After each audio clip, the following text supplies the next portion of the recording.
Hello guys, good afternoon. Ayan, nagkakabit ko kami ng steel bull bar bumper for Toyota Hilux. Ayan, 2025 model. Ganyan po sa front. Ayan. Ito lang sir ako nagla-live. Ayan, ganyan siya. Ay, extension daw na wala.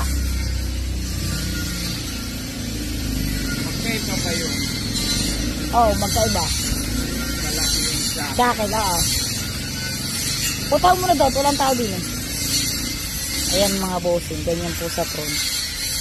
Welding po yung sa chassis para po mas matibay mga boss ha.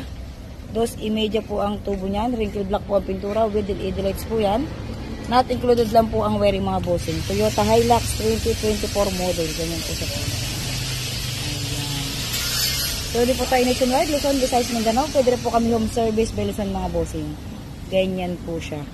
Ito naman po ang likuran, welding po yung sa chassis para po mas matibay mga boss ha, sa nagtatanong. Welding po sa chassis para po mas matibay. Ayan. Ganyan po sa likod. Dos imedya po ang tubo niyan. Ayan. Malayo po yan sa sensor mga bossing. Sa mga tatanong po, malayo po yung sensor. Ganyan po siya.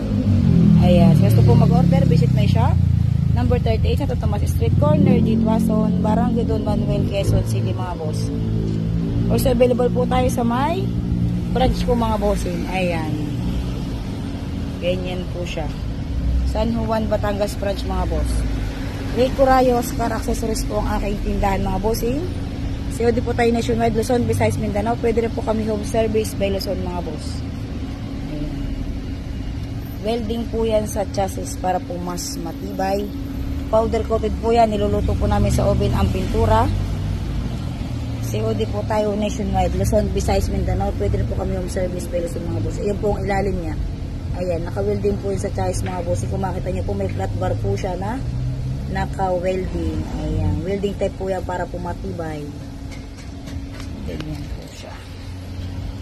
Available po yan, any model. Pwede po sa Ford Ranger, D-Max, Nissan Navara, Toyota Hilux, Toyota Rush. Kahit sasakyan mga bossing. SUV, AUV, pwede po yan. Ganyan siya mga boss.